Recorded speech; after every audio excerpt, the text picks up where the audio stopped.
Warm welcome and नमस्ते। भविष्य के प्रशासक, आपके lecture NCERT series topic is matter around us pure. क्या हमारे चारों जो मैटर है शुद्ध है? और ये पता है कि मैटर एज्यूम्स तीन phase solid, liquid and gas. और फिर बात आएगी एलिमेंट के, कंपाउंड का, मिक्सचर का differences, how the components of a mixture can be separated through different techniques. Just see one by one. Sure, is matter around us a pure? This is our chapter of discussion.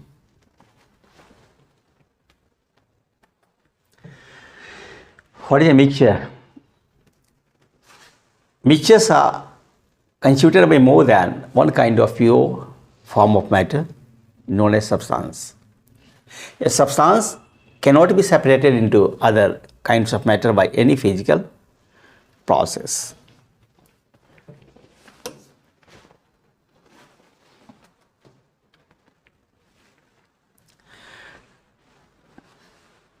We know that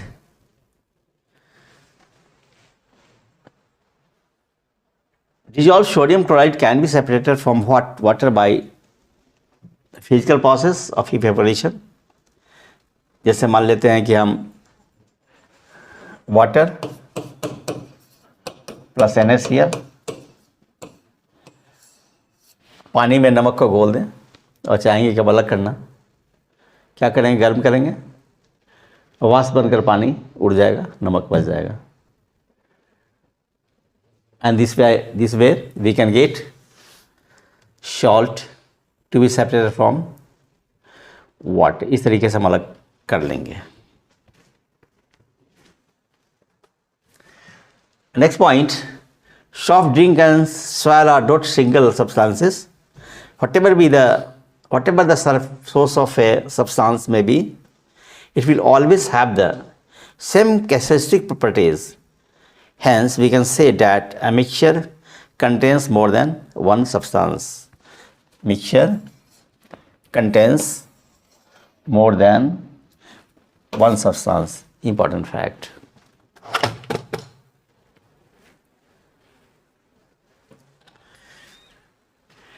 Next, come to see the chart. इस chart को आप देखें।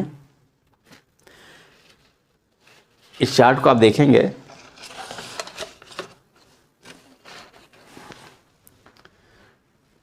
तो see हेट is comparison mixture and compounds में क्या है? Comparison है ये, राइट। जैसे कि लेफ्ट साइड को देखेंगे आप, मिक्सचर, राइट साइड में आपका कंपाउंड्स है। मिक्सचर के बारे में क्या है आप देख लें।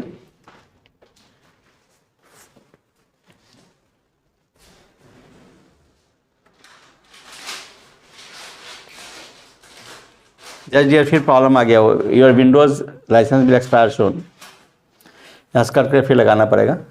अच्छा स्टार्ट किए हैं, अति मत कीजिएगा, जोड़ दीजिएगा। So now see the table. This makes a comparison between the mixture compounds.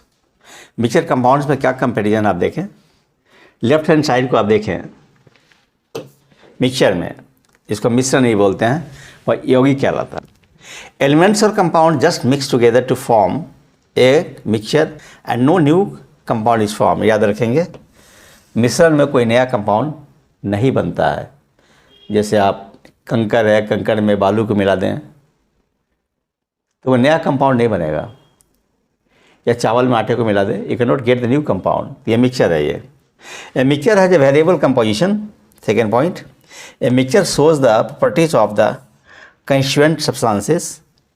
And fourth one, the constituents can be separated fairly easily by physical method. याद रखेंगे, मिश्रण के जो घटक होंगे उसको हम भौतिक विधि से अलग कर सकते हैं। Okay, next now see the compound. Compound के बारे में देखें। कंपाउंड्स जो होते हैं उसमें नए कंपाउंड बन जाएंगे। जैसे elements react to form a new compound, नया कंपाउंड ये हो जाएगा। जैसे मान लेते हैं हम लोग के पास एलिमेंट्स हमारे पास है, हाइड्रोजन है और ये फिर ऑक्सीजन है, ये रिएक्ट करेगा, यू विल गेट H2O, पानी बन जाएगा ये, तो you get new compound air. या फिर दिस वे, फिर दूसरा कर सकते हैं, से सोडियम है और क्लोरीन है, you will gate NaCl, you can balance it, आप बैलेंस कर सकते हैं। मैं इसलिए बता रहा हूँ कि जब एलिमेंट्स मिलेंगे तो you will get a new compound. Next है the composition of each new substance is always fix, हमेशा फिक्स रहेगा। थर्ड है the new substance has totally different properties. जैसे यहाँ बात करें तो हाइड्रोजन ऑक्सीजन से पानी बना, तो पानी का प्रॉपर्टीज क्या होगा, हाइड्रोजन ऑक्सीजन से डिफरेंट होगा। उस तरीके से सॉल्ट बन गया, टेबल सॉल्ट जिसको नमक आप खाते हैं वो बन गया, तो इसका जो फीचर्स है, प्रॉपर्टीज है, वो सोडियम क्लोरीन से डिफरेंट है, that is the meaning. And fourth the constituents can be separated only by a chemical और इलेक्ट्रोकेमिकल रिएक्शंस। याद रखेंगे, जब अलग करना होगा घटक को, कंपाउंड के घटक को अलग करना पड़ेगा, तो क्या यूज़ करना पड़ेगा, केमिकल और इलेक्ट्रोकेमिकल रिएक्शंस का यूज़ करना पड़ेगा। और जबकि मिक्सचर रहेगा उसके कंपोनेंट्स को अलग करने के लिए फिजिकल मेथड्स का इस्तेमाल करेंगे। Now this table shows a comparison है यहाँ पर मैटर जो सॉइल, लिक्विड और गैस स्टेट में, ये देख रहे हैं, ये it can be classified in 2 classes, दो पार्ट में उसको बांट सकते हैं। One is called pure substance, matter can be a pure substance, matter can be mixtures means no fix composition. फिर क्या है, प्योर सब्सटेंस 2 पार्ट में बांट देंगे हम लोग। Pure substances can be classified into 2 category, one is called elements and another is called compounds. Elements में आप देखें, एलिमेंट्स का क्या डेफिनेशंस है। Elements can not be broken down to simpler substances, वो और छोटे में नहीं हम बांट सकते हैं एलिमेंट्स को। जैसे मान लिया जाए कि अगर हम Na है, H है, O है, इसको और छोटे में हम नहीं कर सकते हैं। सेकेंड है ये, for example copper, oxygen, iron, hydrogen, mercury, these are the examples of elements. Remember,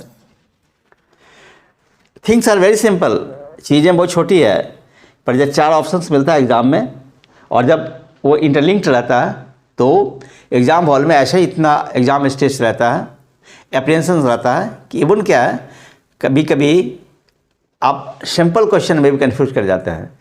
इसलिए आप इस लेक्चर को एक रेफरेंसिंग लेक्चर के रूप में भी ले सकते हैं, रेफरेंस लेक्चर के रूप में ले सकते हैं। Now come to the compounds. Compounds के बारे में यह है कि have fix composition, can be broken down into elements by chemical और इलेक्ट्रोकेमिकल रिएक्शंस। एग्जाम्पल्स क्या है कंपाउंड्स का, पानी है हमारा, वाटर है, H2O। कंपाउंड्स एग्जाम्पल क्या हो गया, H2O। फिर हमारा क्या है, मीथेन है, CH4 एग्जाम्पल है। शुगर है, सॉल्ट है, सॉल्ट NaCl। और इस तरीके से आप देख सकते हैं कि how the elements are different from the compounds.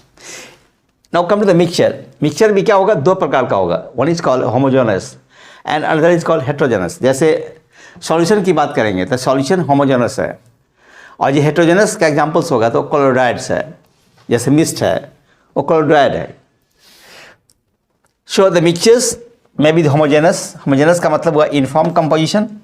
Examples क्या हुआ, sugar in water, sugar in water, salt in water, this one, sugar in water, salt in water, sulfur in carbon sulfide, water, ये क्या है, inform composition इसमें रहता है। और ऐसे मिक्सचर को क्या बोलेंगे हम, होमोजेनस याद रखेंगे। वाटर इज ए वाटर, या फिर अभी आप देख रहे हैं कि शुगर को घोल देंगे पानी में, या नमक को घोल देंगे पानी में, या सल्फर को घोल देंगे कार्बन डाइसल्फाइड में या वाटर में, ये सब क्या है, हमारा मिक्सचर है। ये कैसा मिक्सचर, होमोजेनस है ये।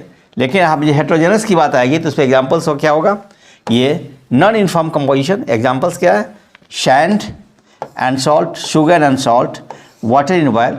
और मैंने पहले भी कहा था कि आप मिट्टी में आप मिला दें, मटर को, दाल को मिला दें, इस तरह से जो हमारा मिक्सचर होगा वो that is your heterogeneous mixture, right.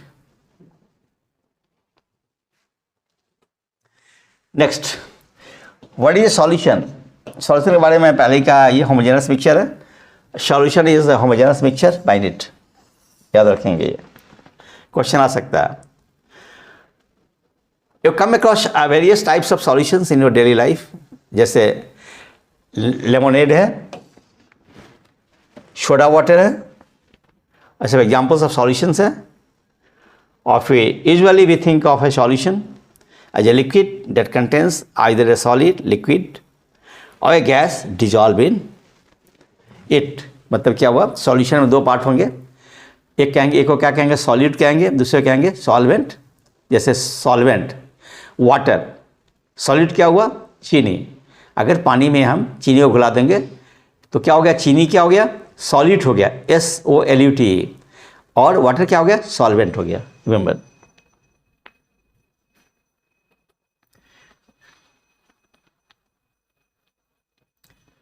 But we can also have a solid solution, जैसे एलवाइज की बात हम करते हैं।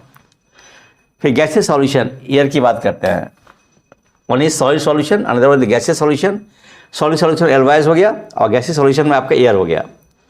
इन solution there is a homogeneity at the particle level, but for example lemonade taste the same through out.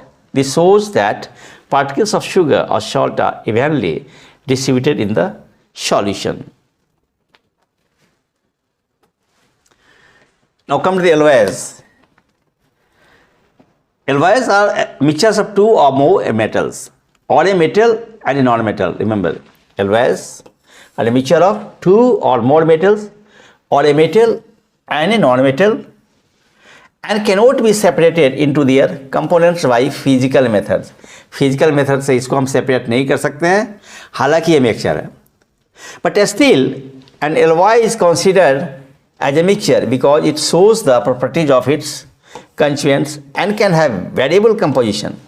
For example, brass is a mixture of approximately 30% zinc and 70% copper. याद रखेंगे, brass क्या है alloys है। किसका alloys है, nearly 30% zinc है इसमें और 30% copper.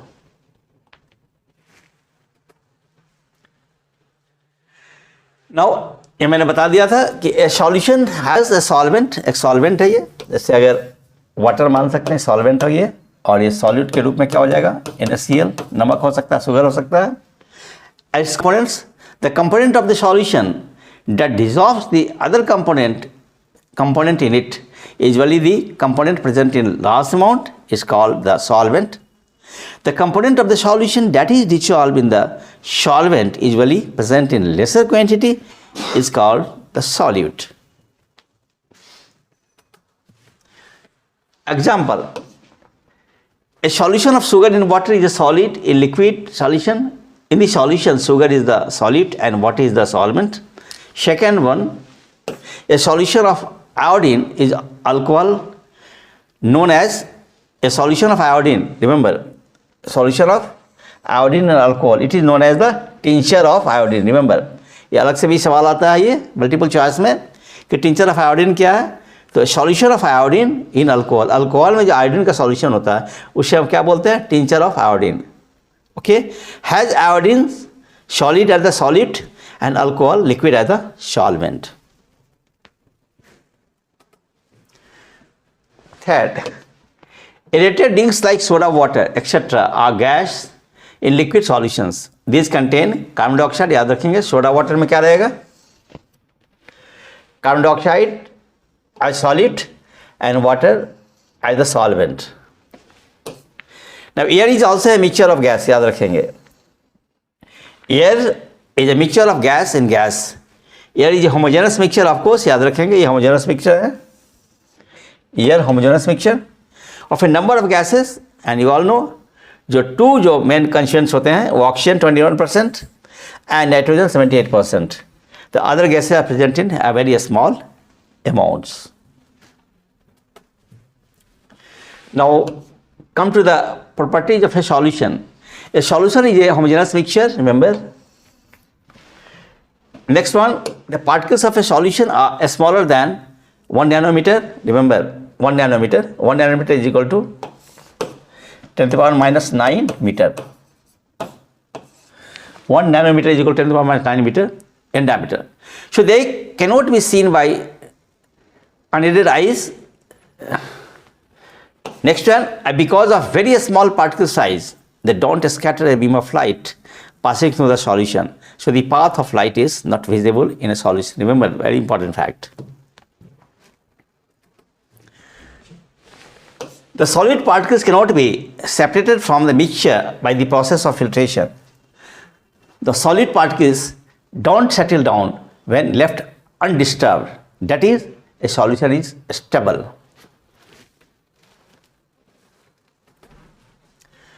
Now come to the concentration of solution. हालांकि इसमें बहुत सारे टर्म्स हैं जिसकी चर्चा नेक्स्ट क्लास में हम करेंगे. जैसे इसमें हमारा आता है मोल फ्रैक्शन, एक टर्म आता है मोलैलिटी,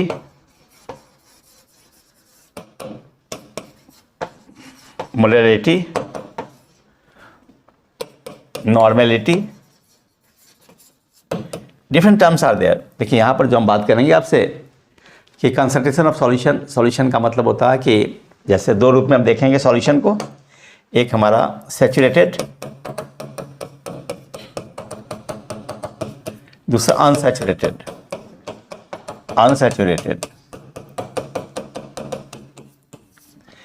सैचुरेटेड का मतलब है जैसे मान लो कि आप किसी खास टेम्परेचर पर, गिवन टेम्परेचर, आपने एक गिलास पानी लिया, उसमें नमक को डाला, नमक घुल गया, राइट. अब जब आप नमक को ऐड करते जाओगे तो एक सीमा तक वो नमक घुलता जाएगा. एक सीमा के बाद नमक घुलेगा नहीं, बल्कि वो नीचे में जाकर बैठ जाएगा. ओके, जहाँ तक मैक्सिमम सीमा तक नमक घुल जाएगा, मतलब सॉलिड घुल जाएगा, उस सॉल्यूशन को बोलेंगे सैचुरेटेड. उससे ज़्यादा अब नहीं रह सकता है. अब मान लो कि सॉल्यूशन डाला, अब घुल जा रहा है, फिर डाला, घुल जा रहा है. मतलब जितना हमारे पास एक गिलास पानी में नमक या चीनी है, उसके बाद भी उसमें घुल सकता है. तो सैचुरेटेड सॉल्यूशन के पहले की स्थिति होती है, that we call it as the unsaturated solution, right. तो एट ए गिवन टेम्परेचर अगर आपसे पूछेगा कि how the saturated solution is different, you will simply answer in saturated solution there is the maximum amount of solute dissolved in solvent. No longer now solid could be dissolved, whereas in case of unsaturated solution, now the extent of the solid dissolved in solvent is less. Okay,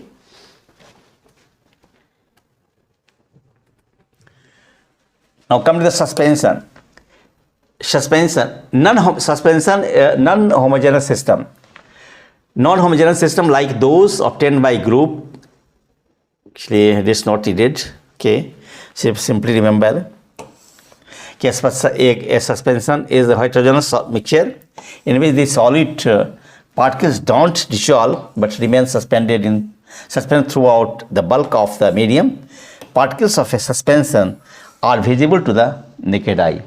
जो भी suspension रहेंगे, जैसे आप देखते हो कभी कभी कि एक गिलास पानी है, एक बीकर पानी, किसी बर्तन में पानी है, तो कुछ गंदगी उसमें मिली हुई है, तो कुछ गंदगी तैरती रहती है. जैसे छोटे छोटे पत्ते रहते हैं, तिनके रहते हैं, तो तैरती रहती है.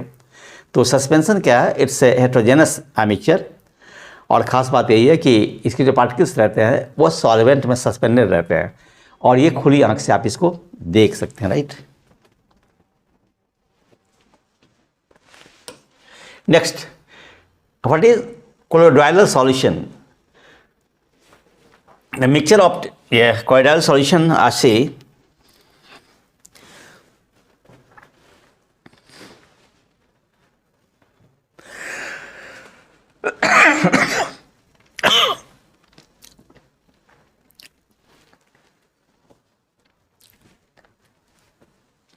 here colloidal solution, this relates to the scattering of light called the Tyndall effect after the name of the scientist who discovered this. See, आप देखेंगे कि आपके घर में छोटा सा छेद है, मान लो, और छेद से जो सूर्य की रोशनी आती है, when the light enters through the small orifice or small holes in the room, आप वॉच करोगे. उस तरीके से You can watch the sunlight passing through the canopy of the forest. जंगल में जाएंगे, जिसको हम झरोखे से बोलते हैं, तो झरोखे से जो प्रकाश किरणें आती है, इसको आप वॉच करेंगे. तो जो फिनोमेनन होता है, actually what happens, you get light, जो लाइट आपको मिलता है, कि जो भी हमारे जो फॉरेस्ट में मिस्ट, MIST मिस्ट क्या, उस पर वाटर ड्रॉपलेट्स है, और वाटर ड्रॉपलेट से प्रकाश किरण, जब प्रकाश किरण चलती है सूर्य से, तो वाटर ड्रॉपलेट से स्कैटर होता है उसका, और then you get the light. Since this scattering was discovered by the scientist Tyndall, and so we call it as the Tyndall effect, right? So अगर आपसे पूछता है कि what do you mean by the Tyndall effect, I simply answer, the scattering of light through the small gap or orifice in the room, or the scattering of light through the small canopy of the forest is called Tyndall effect. Since this effect was discovered by a scientist called Tyndall, just to honor Tyndall, it is known as the Tyndall effect. And the scatterer is water droplets. और जब room से जब पार करता है, प्रकाश किरणें जाती है, तो डस्ट रहते हैं. तो these dusts or the water droplets in the mist are responsible to scatter the light. Tyndall scattering, right?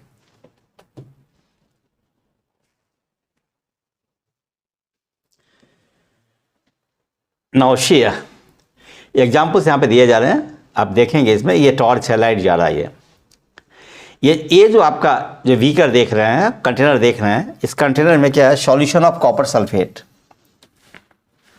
इसमें क्या है, ए में कॉपर सल्फेट CuSO4 5H2O, इसके अंदर है, ये तूतिया है. एंड नेक्स्ट में क्या है, mixture of water and milk. इसमें क्या है, water plus milk.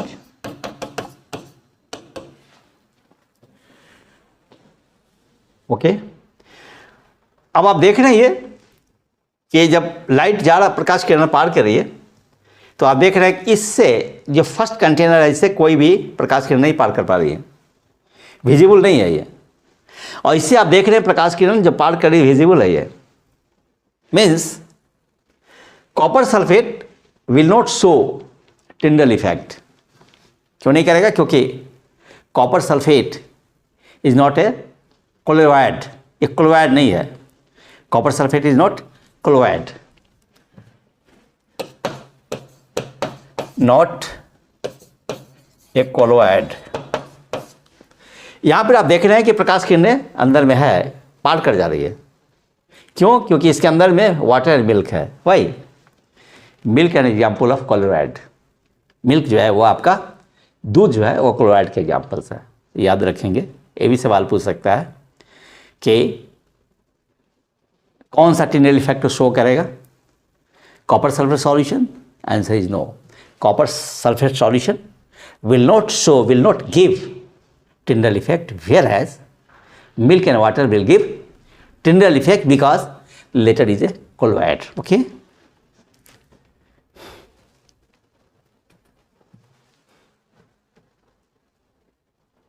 Just something is there. Tyndall effect can be observed when sunlight passes through the canopy of a dense forest. In the forest, mist contains tiny droplets of water which act as a particles of colloid dispersed in the air. Already I have explained it. So see the light coming through a small canopy of the forest. देखिए light जो आ रहा है small canopy से, gap से, और इसके अंदर mist है, कुहासा जिसको आप बोलते हैं, और मिस्ट से जो मिस्ट में वाटर ड्रॉपलेट्स है, वाटर ड्रॉपलेट से सूर्य के प्रकाश किरणों का स्कैटरिंग हो रहा है. And this is your Tyndall effect. An example of Tyndall effect का एग्जाम्पल है ये.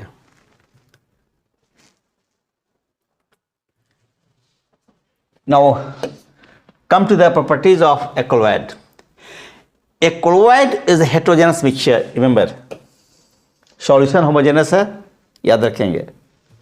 फिर क्या होगा आगे देखेंगे, एक सस्पेंशन टर्म आएगा, वो भी हेटेरोजेनस है ये. Colloid is a heterogeneous mixture. The size of particles of a colloid is too small to be individually seen by naked eyes. Colloids are big enough to scatter a beam of light passing through it and make its path visible. Colloids don't settle down when left undisturbed. That is, a colloid is quite stable.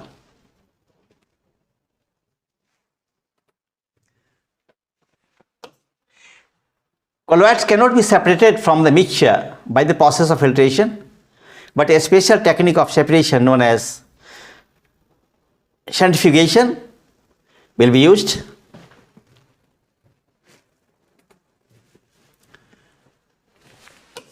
The components of a colloid solution are the disturbed phase and the dispersion medium. The solute-like component are the dispersed particles in a colloid form. The dispersed phase and the component in which the dispersed phase is suspended is known as the dispersing medium. Colloids are classified according to the state, that is solid, liquid or gas, of the dispersing medium and the dispersed phase. A few common examples. अब हम table देखेंगे.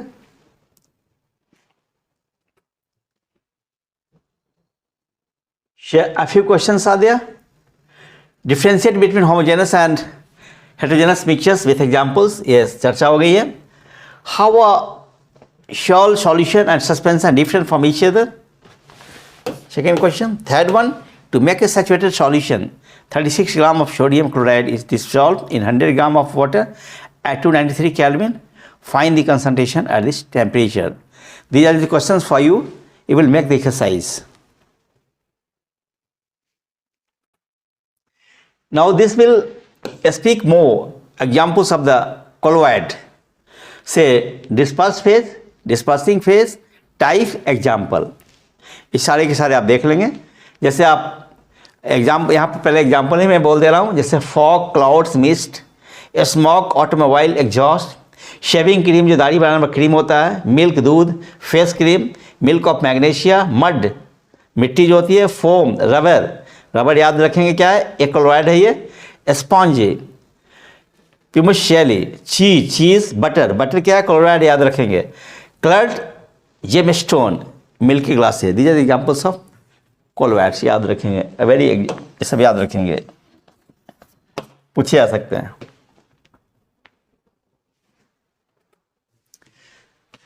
Next come to the separation of the mixtures. मैंने बताया था mixture में जो components होते हैं उसको कैसे अलग करेंगे, इसी की चर्चा हम लोग करेंगे. राइट.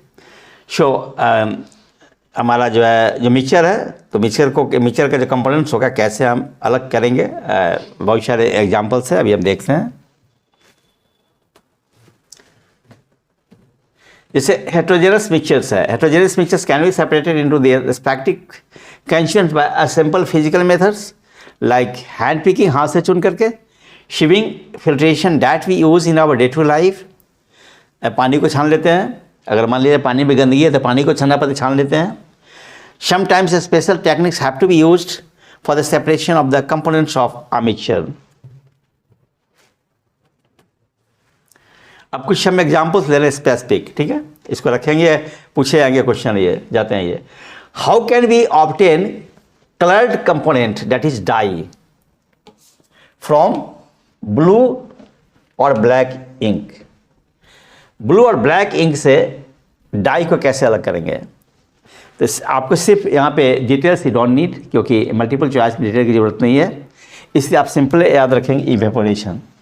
कौन सा टेक्निक लगाएंगे हम लोग, evaporation. Evaporation minded. Okay. How can you separate colored component, that is dye, from blue or black ink? The process is called evaporation. याद रखेंगे. राइट. यहाँ पर एक्चुअली क्या है, इंक है आपका, और ये फिर यहाँ गर्म करते हैं, नीचे वाटर है. ये details not needed. Next, how can we separate cream from milk. इसको कहते हैं हम लोग ये क्रीम सेपरेटर भी बोलते हैं इसको.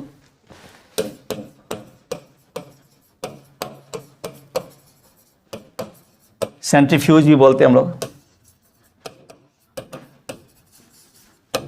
और प्रिंसिपल जो इसमें इन्वॉल्व होते हैं वो हमारा ये है कि सेंट्रीफ्यूगल फोर्स का जो वैल्यू होता है F is equal to mv²r, इसमें क्या है, m फोर्स होता है, m क्या है, मास ऑफ द पार्टिकल्स है, v इसका वेलोसिटी है, r radius of the circular track है। तो एक्चुअली क्या है कि मिल्क को जब हम रिवॉल्व कराते हैं, ये ऐसे रिवॉल्व कराएं या ऐसे कराएं, मिल्क जब रिवॉल्व कराते हैं हम लोग, तो अब पता है ना कि रोटेशन जब होगा तो चूँकि क्रीम जो होते हैं और मिल्क जो होते हैं दोनों के पार्टिकल की डेंसिटी में अंतर होता है, घनत्व में अंतर होता है।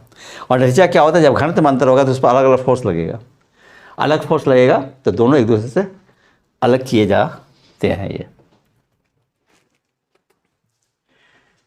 Now, sometimes the solid particles in a liquid are very small and pass through a filter paper.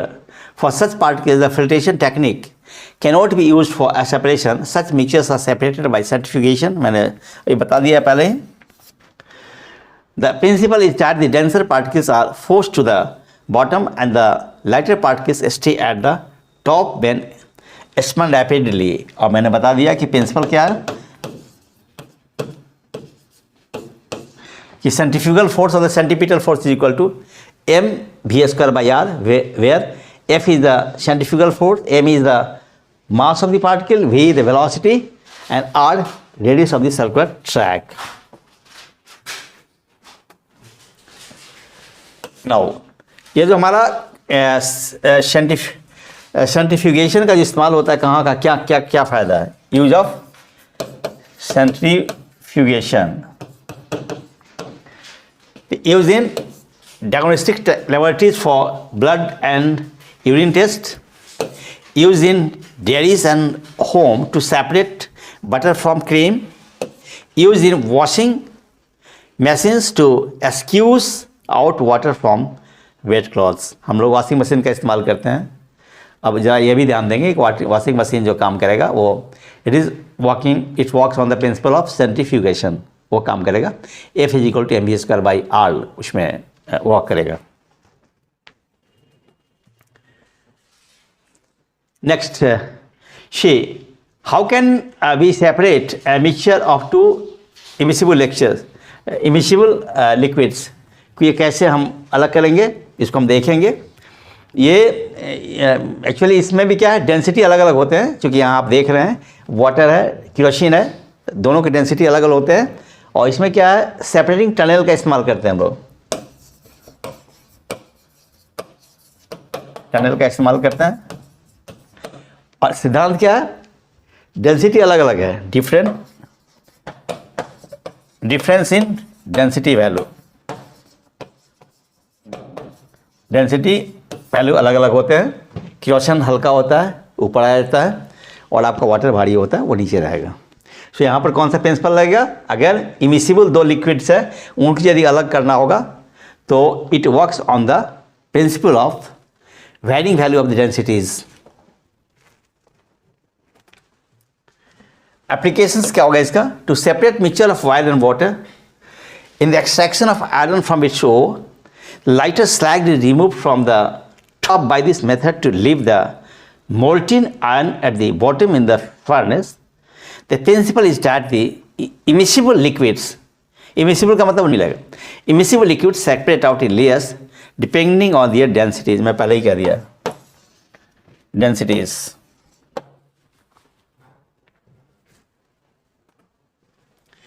Now next one, how can we separate a mixture of salt and ammonium chloride? Salt, you know,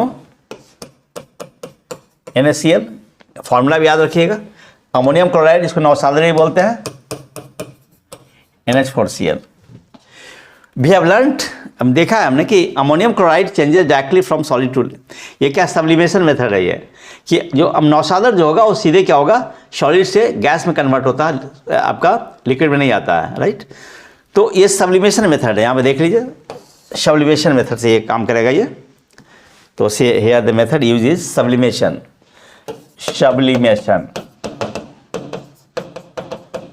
याद रखेंगे।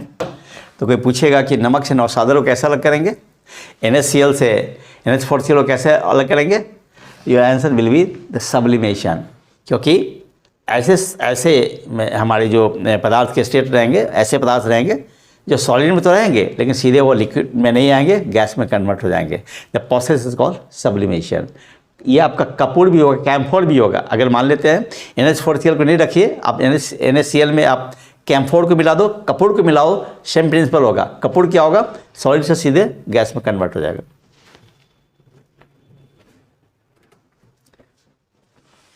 Next, is a dye in black ink single colour. यहां पर separation क्या करेंगे, separation करने के लिए याद रखेंगे chromatography. Remember, separation of dyes in black ink using chromatography. तो याद रखेंगे ये सिद्धांत कौन सा यूज होगा, क्रोमेटोग्राफी। क्रोमेटोग्राफी का मतलब यहां पर ये हुआ कि वेवलेंथ अलग होता है, तरंग लंबाई डिफरेंट होता है, उसके कारण इसको हम लोग अलग कर पाते हैं। The ink that we use has water as a solvent and the dye is soluble in it. As the water rises on the filtered paper, it takes along with it the dye particles. Usually a dye is a mixture of two or more colors. The colored component that is more soluble in water rises faster, and in this way the colors get separated. This process of separation of components of a fixture is known as the chromatography. Chroma in Greek means color. Color means wavelength. This technique was first used for separation of colors, so this name was given. Chromatography is the technique. Chromatography is the technique used for separation of those solids that dissolve in the same solvent. एक ही solvents में घुले हो दो। With the advancement in the technology, newer techniques of chromatography have been developed. See in the next meeting. Applications chromatography का, chromatography का use to separate colors in dye, pigments from natural colors, drugs from the blood.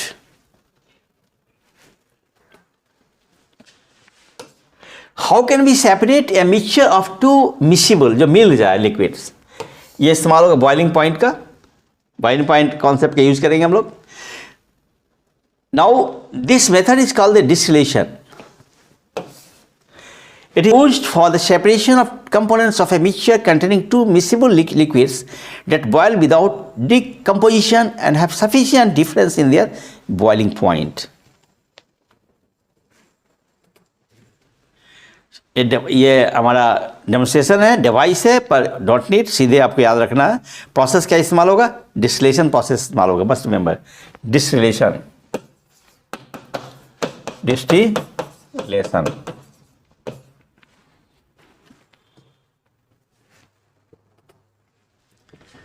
To separate a mixture of two or more miscible liquids for which the difference in boiling point is less than 25 Kelvin, याद रखेंगे 25 kelvin से कम होना चाहिए boiling point difference.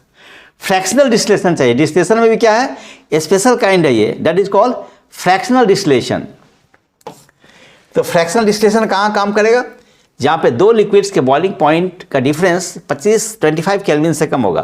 For example, for the separation of different gases from air, different fractions from petroleum products, example सही है, different gases from air, different fractions from petroleum products. The apparatus is similar to that for a simple distillation, except that a fractionating column is fitted in between the distillation flask and the condenser.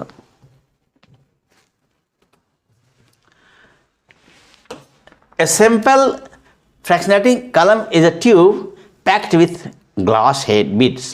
The beads provides surface for the vapors to cool and condense repeatedly. ये just fractional, ये जो diagram है ये fractional distillation को बता रहा है। Fractional distillation,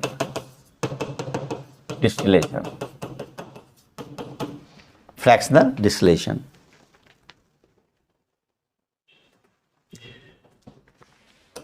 how can we obtain different gases from air? Air is homogeneous mixture, पहले ही मैंने बता दिया था.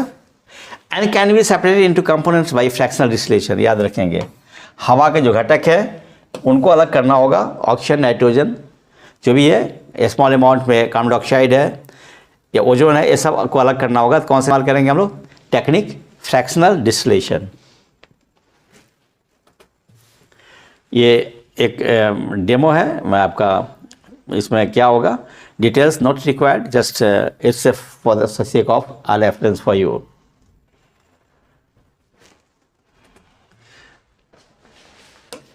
If we want oxygen gas from air, we have to separate out all the other gases present in the air. The air is compressed by increasing the pressure, जो इसके पहले वाले पेज में जो डिवाइस था, and is then cooled by decreasing the temperature to get liquid air. This liquid air is allowed to warm up slowly in a fractional distillation column, where gases get separated at different heights depending upon their boiling points. ये हमारे पास ये भी हमारा system को दर्शा रहा है. ये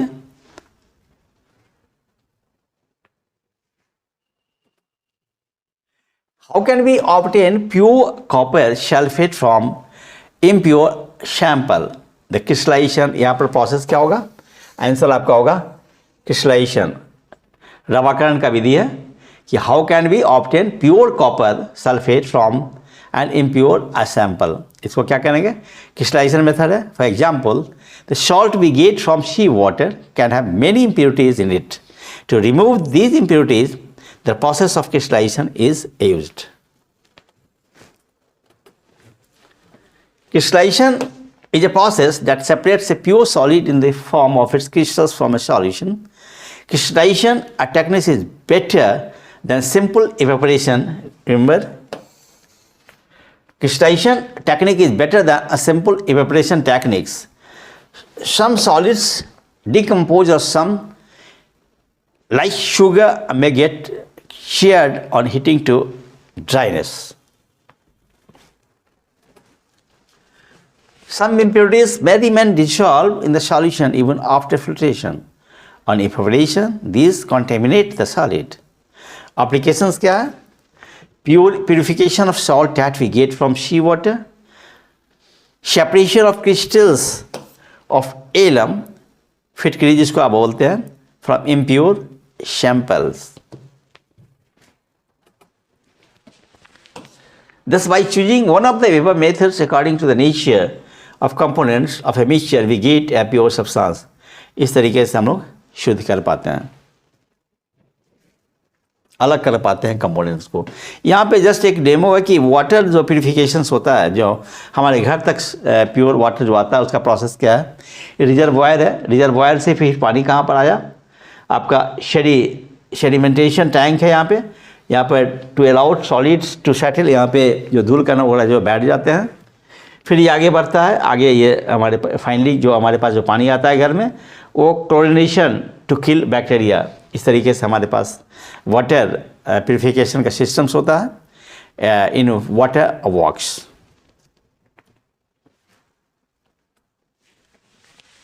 Now comes the physical change, physical and chemical. Chemical change, it should be chemical reaction.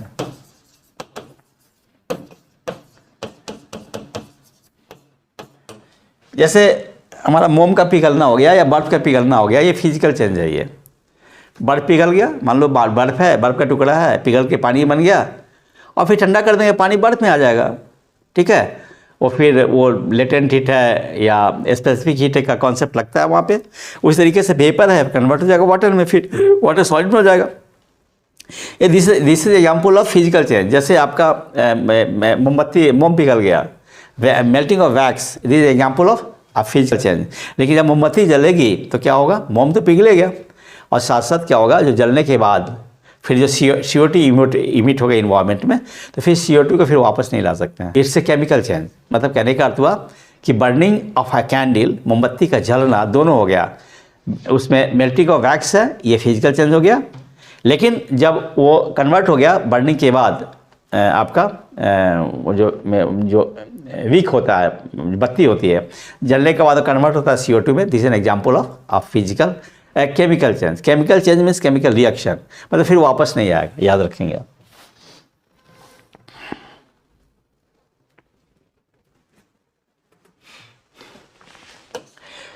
ये जस्ट हमने चर्चा कर ही दिया और I think it's not here. Now burning is a chemical change, मैंने बता ही दिया आपको। During this process one substance reacts with another to undergo a change in the chemical composition. Chemical change brings change in the chemical properties of matter and we get new substances. A chemical change is also called chemical reaction, मैंने पहले ही बताया आपको। A chemical change is also called chemical reaction. During burning of a candle, say, just I told you, during burning of a candle, both physical and chemical changes take place. दोनों होता है उसमें, जो मैंने बताया आपको। What are the types of pure substances? Substances on the basis of their chemical composition, substances can be classified either as elements or the compounds.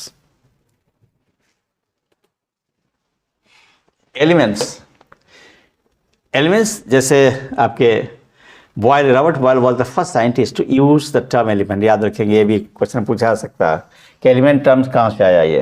It was the Robert Boyle, जो Boyle's law भी है, ठीक है।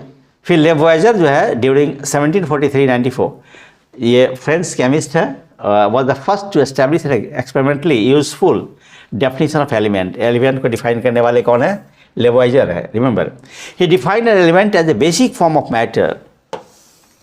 लेवॉयजर के अनुसार ये that can not be broken into a simple substances by chemical reactions.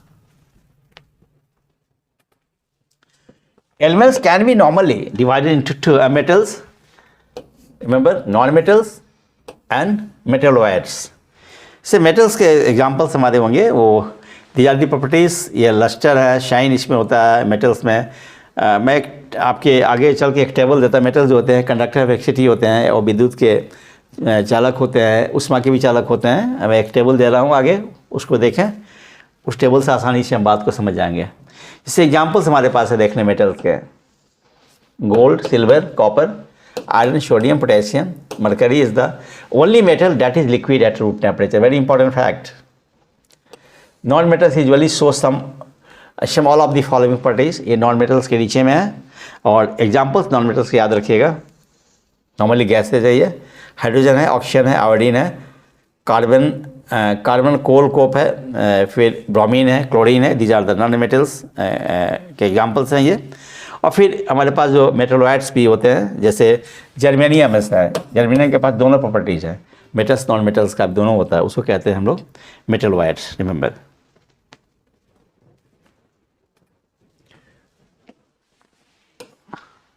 अब देखिए हम लोग ये कुछ फैक्ट्स है इसके बारे में। ये है कि the number of elements known at present are more than 100। 92 elements are naturally occurring, remember, and the rest are man-made, जिसको हम कहते हैं synthetic. Majority of the elements are solid, जो 100 हमारे पास है, more than 100 है, उसमें अधिकांश जो होते हैं ठोस होते हैं। 11 elements are gaseous state at room temperature। 11 जो होते हैं अभी तक वो हमारे गैस स्टेट में है। ये इंपॉर्टेंट पॉइंट ये है कि 2 elements are liquid at room temperature. 2 elements हमारे पास है जो रूम टेम्परेचर पर लिक्विड है। कौन सा है ये? Mercury and bromine. याद रखेंगे, ये रूम टेम्परेचर पर आपका क्या है? नॉन मेटल है। नॉर्मली नॉन मेटल गैस होते हैं, लेकिन क्या है, ये रूम टेम्परेचर पर लिक्विड है। ये कौन कौन सा? Mercury, Hg। नेक्स्ट क्या है? Bromine, Br। Next, elements gallium and cesium become liquid at a temperature slightly above room temperature. These are the special one. Now see the summary of the chapters at a glance. At a glance, आप summary को देख लें। The first point हमारा ये है कि a mixture contains more than one substance, element and or compound mixed in any proportion. Mixtures can be separated into pure substances using appropriate separation techniques. A solution is a homogeneous mixture, remember, of 2 or more substances. The major component of a solution is called the solvent and the minor is called the solute. The concentration of a solution is the amount of a solute present per unit volume or per-unit mass of the solution or the solvent. Materials that are insoluble in a solvent and have particles that are visible to naked eyes form a suspension. A suspension is heterogeneous mixture. Mind it. A suspension is heterogeneous mixture.